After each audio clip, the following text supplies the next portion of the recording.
CISA's New Year's resolutions, the future of VMware is here, and you're not invited, and the FCC wants your TPS reports. These stories and much more on today's episode of MSP Dispatch.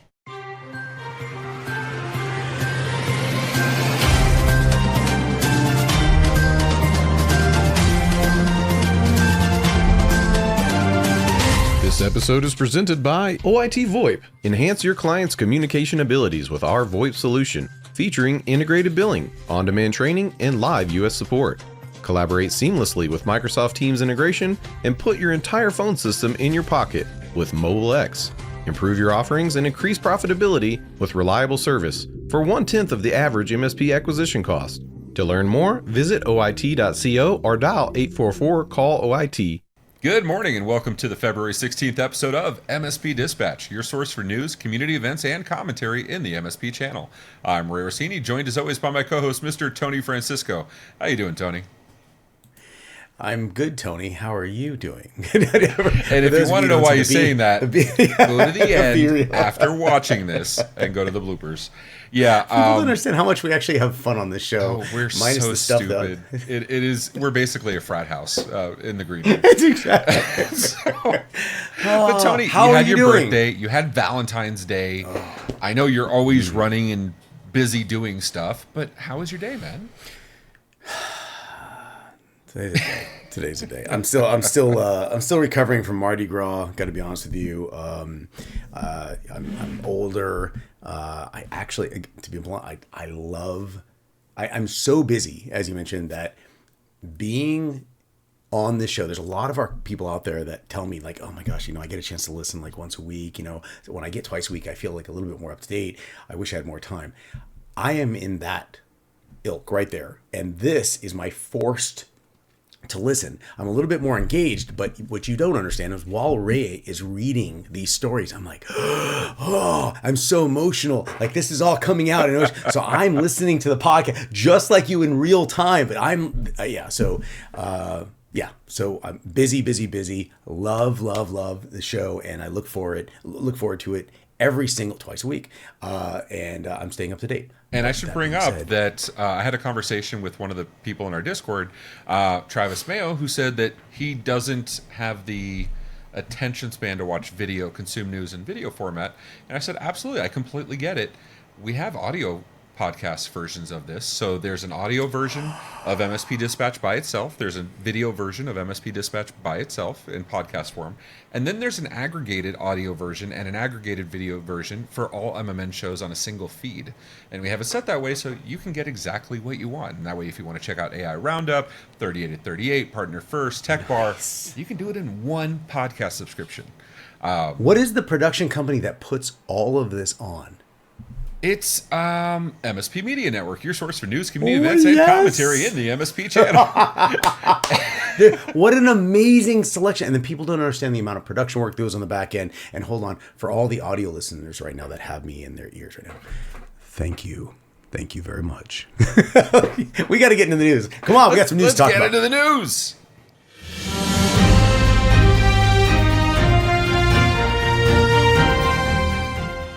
Jumping on my first story from CISA.gov. Since 2021, the Joint Cyber Defense Collaboration, that's JCDC, has united partners to tackle risks and enhance security. JCDC is a public-private cybersecurity collaborative that leverages new authorities granted by Congress in the 2021 National Defense Authorization Act to unite global cyber community in a collective effort to defend cyberspace.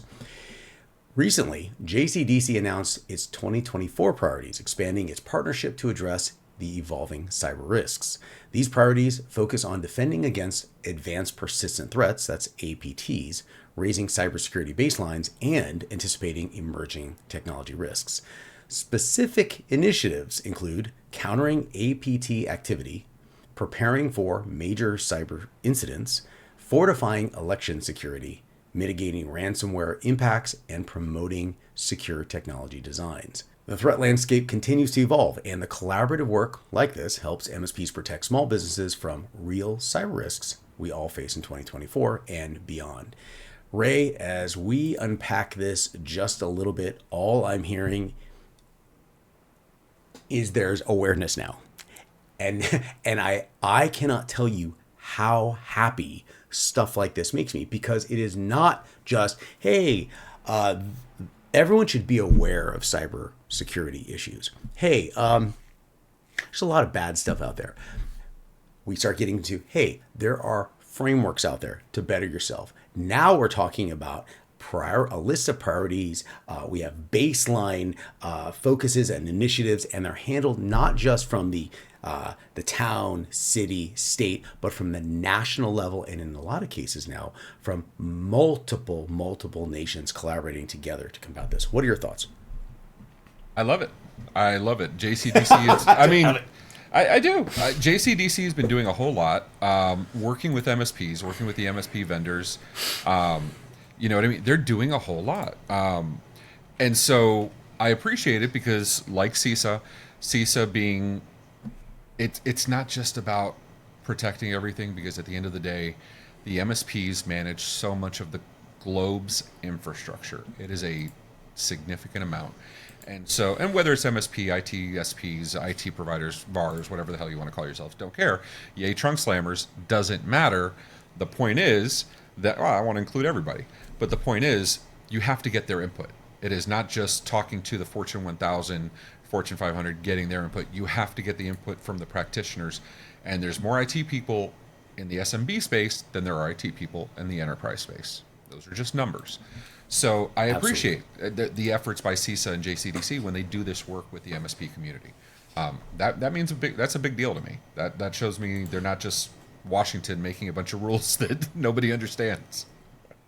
They're actually talking to the MSP community. And I would like to rewind just a little bit, because there are some newer MSPs out there. And by newer, I mean you've been around like only 10 years. It doesn't seem like it's new, but trust me, you're new. But, 10 years ago, MSP. What's MSP? What's an MSP? Yeah. It's. Do you remember these? I mean, it was a fascinating. Every time what's an MSP? There's a market. Yeah, it's kind of a little market. It's kind of like the last mile. In the telco world. It's one of those things. Literally everywhere. So that being said, Ray, I'm going to ask you an interesting question. Okay. This particular article came from CISA. Okay, and CISA.gov. If you haven't been there, please go. It's one of my favorite frameworks. And of course, you need a Sherpa to get you to the different frameworks. CISA is a solid one. What do you think CISA can do to make this better? Because we have in this particular case, the Joint Cyber Defense Collaboration, which in itself is an offset of what I consider to be best practices. Do you think there can be something at a national or a global, even drilling down to a vendor level, that's run by this standard in this particular community? Or am I going in the wrong direction? What are your thoughts? What can we do to make this better? So like everything has been addressed historically by The Simpsons or by XKCD, because there's an episode for either one for absolutely any topic. And this to me screams the standards XKCD, where we have 92 standards. We should make one standard to rule them all. Now we have 93 standards.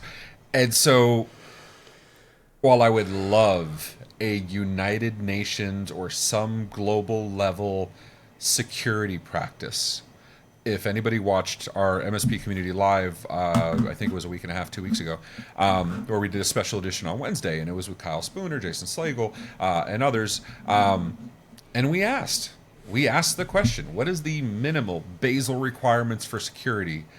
And I had 4 very intelligent, very experienced MSPs that could not agree on it. And so I have a hard time when it's people I actually, I hold in esteem, have that difficulty. And how the hell is anybody else going to do it? Right? And we're talking about people that get on stage and you're stealing my thunder. I'm asking a question that I know is like, okay, so how do you crush a diamond? Like, how do you make a diamond more diamondy? I want to make this, and I don't know the answer. I truly don't know the answer. Anyway, you know what I'd like to hear? I'd like to hear from the other MSPs out there. Give us some suggestions. Just for the record, JCDC is literally talking to you, but maybe not you directly. Maybe it's someone else, your neighbor. This is an opportunity for your opinion to be aired. What can we do to make this better?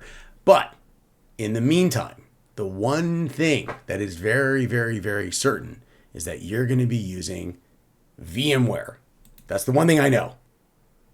Right, Ray? As long as you're not a partner.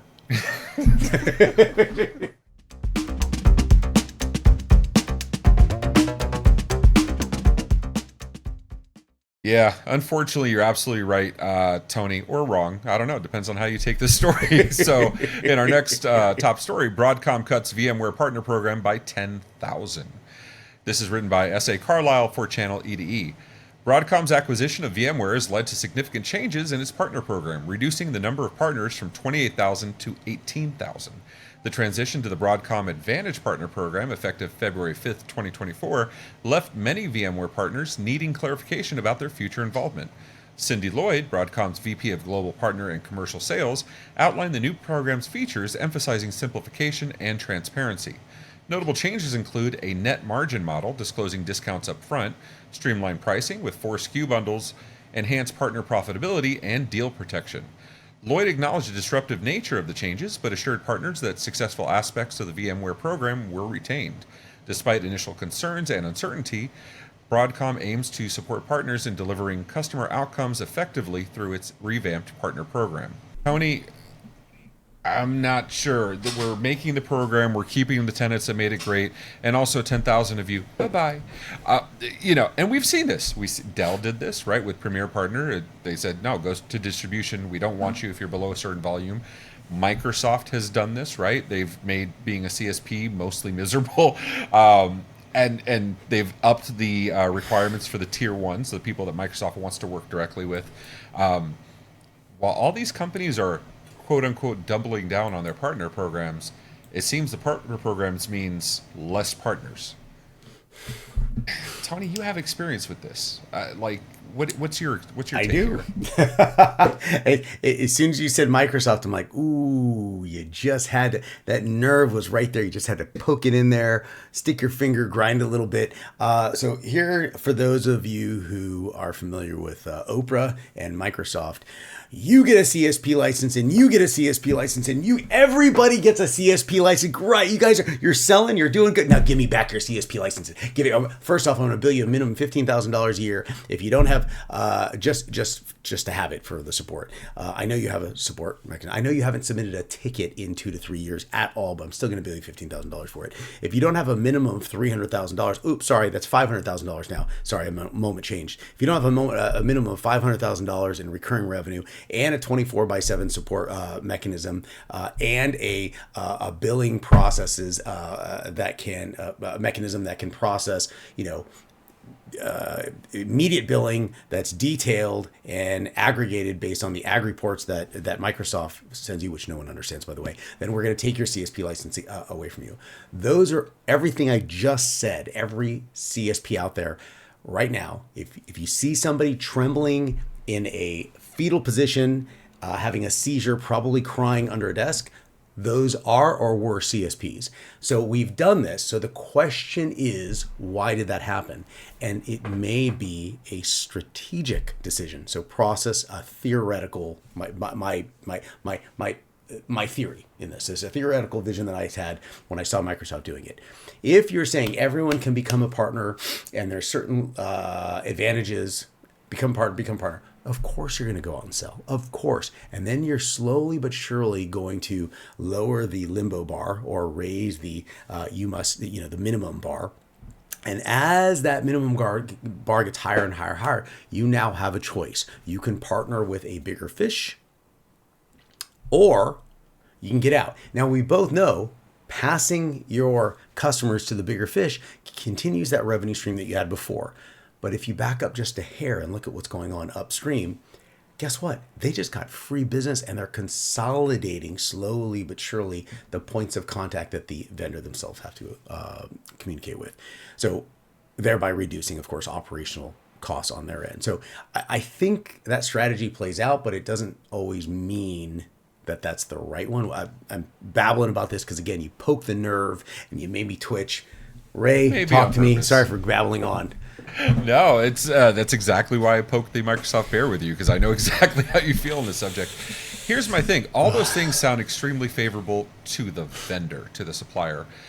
Now, keep in mind, our vendors have shown, many vendors, not all vendors, not even most vendors, but many vendors have shown them to be inappropriate wardens of the customer data and the vendor and the partner relationship. And by that I mean, getting sonic walled was a verb, or I wouldn't make it it would be a verb, not an adverb. But getting sonic walled was a thing where, when Dell owned SonicWall, they reach out directly to your customers. How many times have you had Lenovo where you purchase a computer and then they're getting marketing for the same damn thing for cheaper than you can get at distribution, right? Going to Lenovo.com's website. These are not good benevolent actions that are representative of a solid partner program. These are, you want to join the program, no problem, feed our marketing funnel, we're happy to take it. That to me kills me. So in my end, I actually always went distribution instead of directly to Dell or to anybody else, not because of volume, because I didn't want to share my customer data. So your vendor is going to have access to any of the data you've given them, including your client information, so keep that smart, because PII leaks happen all the time. Right, Tony? Yes.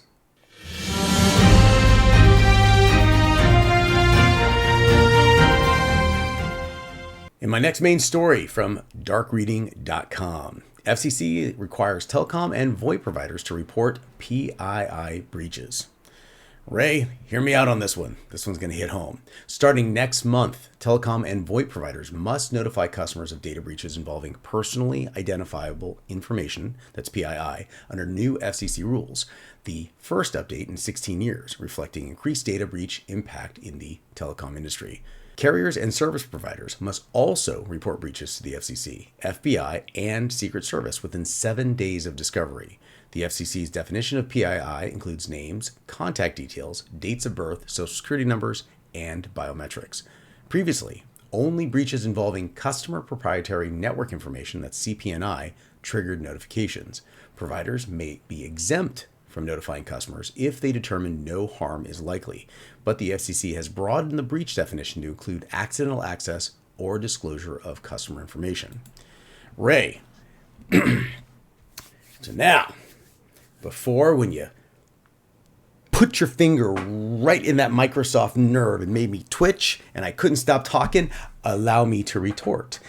How would you like to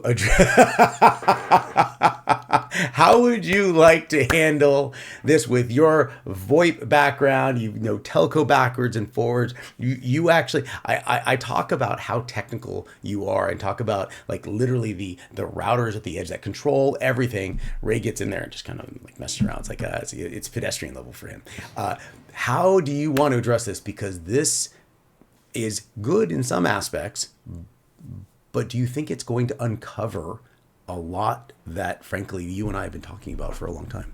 So I like the fact that they're requiring contact to the FBI so quickly. 7 days to contact the FBI, honestly, is more than enough time.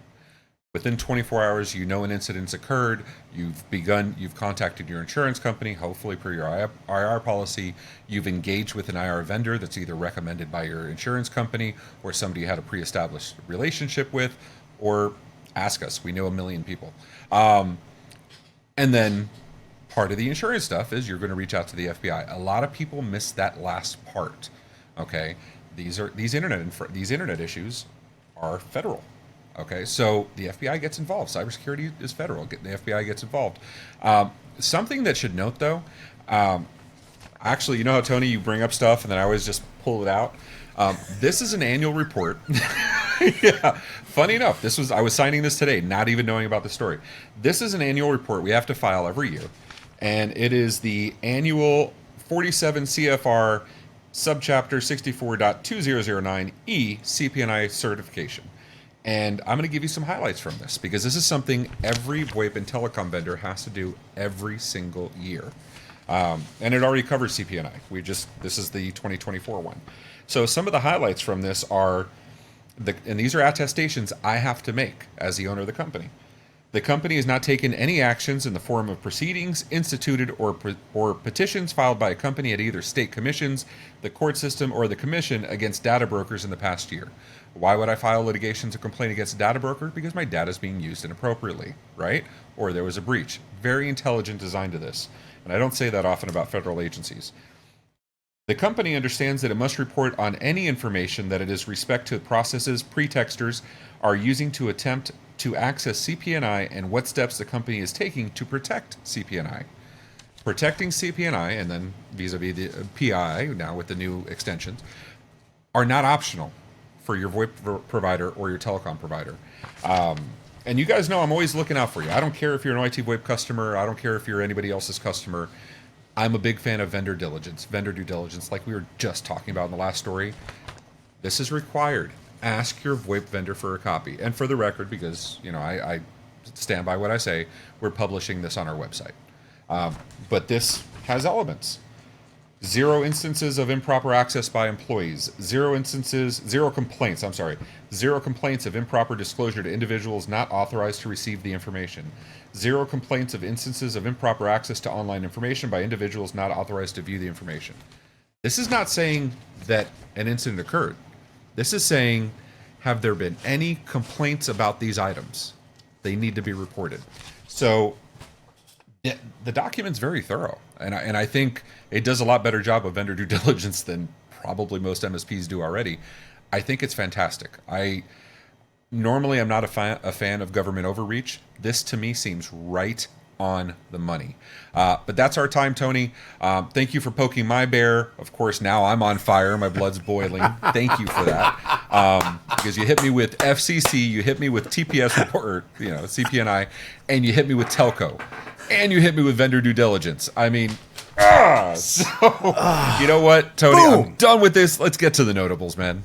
Let's get the notables, man. Let's do it.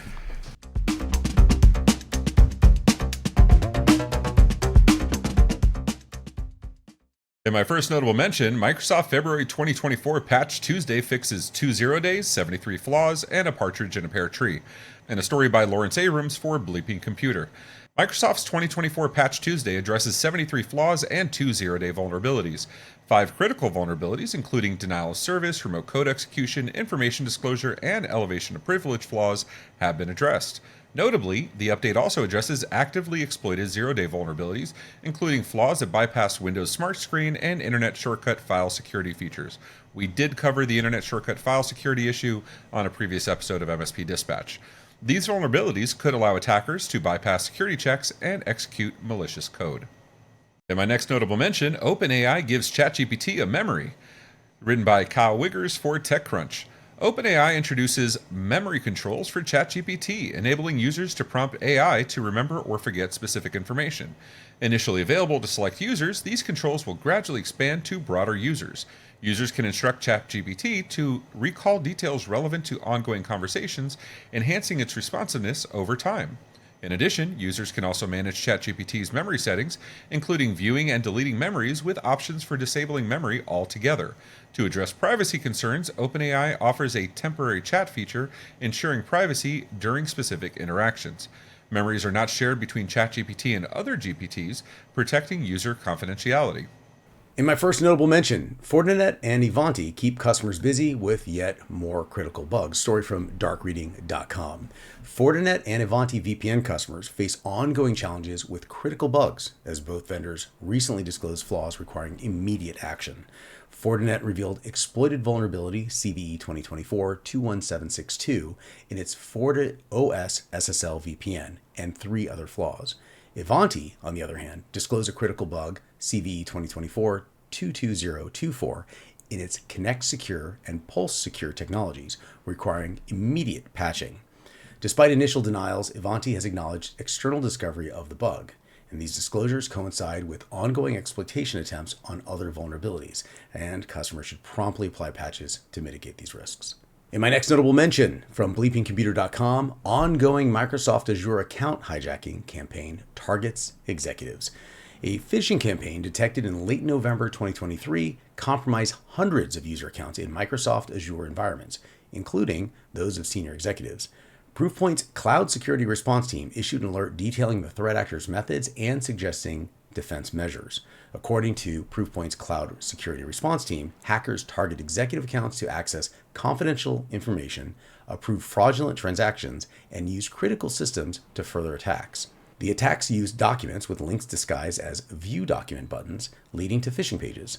The cybersecurity firm also noted signs that the attackers could be from Russia or Nigeria, based on their use of local fixed-line internet providers.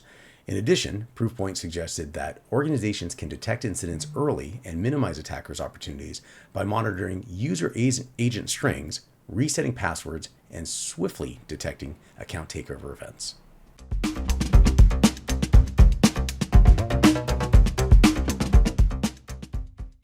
Last Friday, February 10th, Midjourney, Stability AI, Runway ML, and DeviantArt all submitted new motions to strike or dismiss complaints brought against them in a class action lawsuit involving many artists.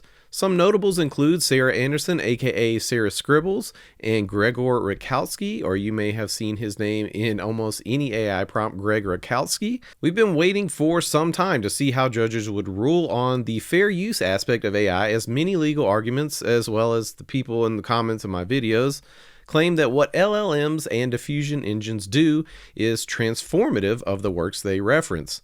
But with these new motions, it looks like fair use may not even come into play at all. And the precedents are there to support this, as we saw in a case covered here earlier this year between Sarah Silverman and OpenAI. Essentially, the lawyers for the AI tech companies argue that the outputs from their products are not really what should be focused on in these cases, but rather the models themselves. In that case, Kadri et al., which includes Sarah Silverman, versus Meta Platforms, U.S. District Judge Vince Chahabria is quoted, "There is no way to understand the llama models themselves as a recasting or adaptation of any of the plaintiff's books." It's worth noting that these two lawsuits have both now referenced each other for precedent in previous rulings, so we got a little Ouroboros thing going on here. The biggest and strongest argument artists have had to date against AI, either LLMs or diffusion models, is that the companies use their data without their consent to train their models. But what these latest motions make clear is that the products that were created by scraping this data are the models themselves, not the outputs, which it seems so obvious, but all this time we've had to face the accusations about the outputs that these models can create. What is becoming much clearer now is that AI engines will most likely be treated in the same manner as Xerox machines, VCRs, or even Adobe Photoshop. There are plenty of amazing upcoming events taking place across the community, so let's see what's happening this week. On Tuesday, February 20th at 11 a.m. Eastern Time, MSP Sales Trends You Cannot Ignore in 2024, presented by Barracuda MSP. And also on the 20th, an in-person event, the MSP Revenue Generator in New Orleans, Louisiana. And then the next day, the 21st at 8 a.m. Eastern, Acronis Academy presents Cloud Tech Recertification. And coming from the MSP Media Network this week, we have later today at 11 a.m. Eastern Time, MSP Community Live will be back for a new episode. And then next week on Wednesday, the 21st at 10 a.m., another episode of AI Roundup, followed on Thursday, the 22nd at 6:30 p.m. Eastern Time by a new episode of the Tech Bar, our Valentine's special with Cynthia Schreiner of CyberQP.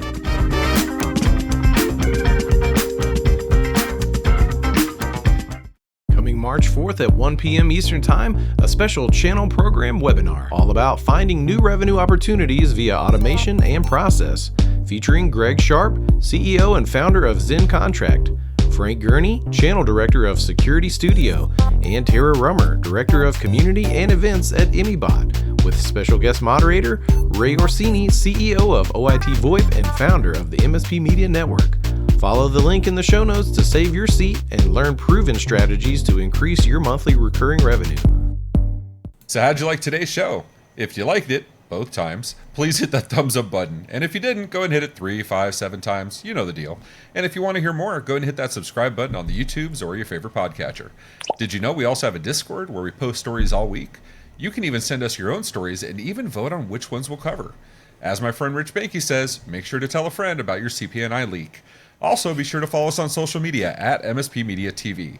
Have any questions? Email news@mspmedia.tv for answers on the next episode, or leave us a voicemail 833 MSP Network. All right, Tony, let's do this round 2 because we just did this entire closing and then I derailed us because of a comma. So It's because of a comment. This is going great. What's going on? yeah, and of course, it's always on days where we have time crunches, right? It's never on a day where we have nothing to do. Exactly. So I apologize for the misfortune. If you guys want to know what the hell we're talking about, go check out the bloopers. Today was chock full of stupidity, and good times and good laughs. But Tony, I appreciate you, dude. Thank you for your time today. I hope you have a phenomenal weekend, and I can't wait to see you back again on Tuesday. I love being here. I literally look forward to this. I'm just decompressing from Mardi Gras, from birthday celebrations. Next week is a whole new week where my anxiety is going to be back at top levels again, which will be good, and get some more Be Real after it too. There you go. Ladies and gentlemen, until next time, keep your cups and your hearts full, keep your networks free of intruders, and let's hope we don't get any knock alerts. Take care of yourselves and each other. Be safe, everyone.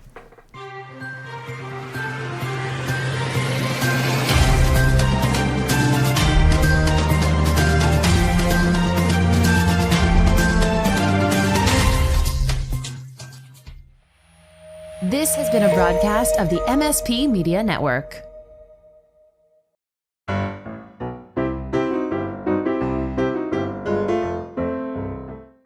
Good morning and welcome to the February 16th episode of MSP Dispatch, your source for news, community events, and commentary in the MSP channel. I'm Tony Francisco, joined as always by... All right, Tony. I did you dirty by poking you with the Microsoft bear. You did me dirty back by poking me with FCC. We definitely went spy versus spy here. It was absolutely warranted. What the fuck is up with that title? MSP Dispatch February, 16th space 2024? February space 16th, 2024. February 16th, 2024. I don't understand the problem.